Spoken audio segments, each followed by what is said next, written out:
உங்க கடன் பிரச்சனை தீரப்போகுது. அதனாலதான் முருகனே இந்த வீடியோவை பார்க்க வைத்திருக்கிறார். மனிதனுக்கு இருக்கிற பிரச்சனையில் பெரும் பிரச்சனையாக இருப்பது கடன் பிரச்சனை தான்.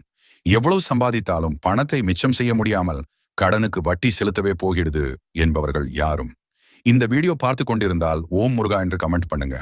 கடன் பிரச்சனை தீர வேண்டும் என்றால் ஆன்மீகத்தில் சில நேரத்தில் பணத்தை கொடுத்தால் கடன் தீர்ந்துவிடும். அவை எந்த நேரம் என்று தெரிந்து கொள்ள நம்ம முருகன் ஆராதனை சேனல் வீடியோவை முழுமையாக பாருங்க. ஆடி மாதம் என்றாலே மங்களகரமான மாதமாக இருக்கிறது. இந்த மாதத்தில் வரும் மைத்திர முகூர்த்தத்தில் பணத்தை கொடுப்பதன் மூலம் கடன் அடைந்துவிடும். உங்களால் முழு பணத்தை கொடுக்க முடியாது என்றால் அதில் சிறிய தொகை அல்லது வட்டி மட்டுமாவது கொடுத்து விடுங்கள். ஒரு வருடத்திற்குள் கடன் அடைந்துவிடும். மைத்திர முகூர்த்தம் என்பது அஸ்வினி நட்சத்திர நாளில் மேஷ லக்ன நேரமும் அனுஷ நட்சத்திர நாளில் விருச்சிக லக்ன நேரமும் மைத்திர முகூர்த்தம் என்று கூறப்படுகிறது. இந்த ஆடி மாதத்தில் ஆகஸ்ட் 14ஆம் தேதி வியாழக்கிழமை இரவு 9:57 முதல் இரவு 11:44 வரை மைத்திர முகூர்த்தம்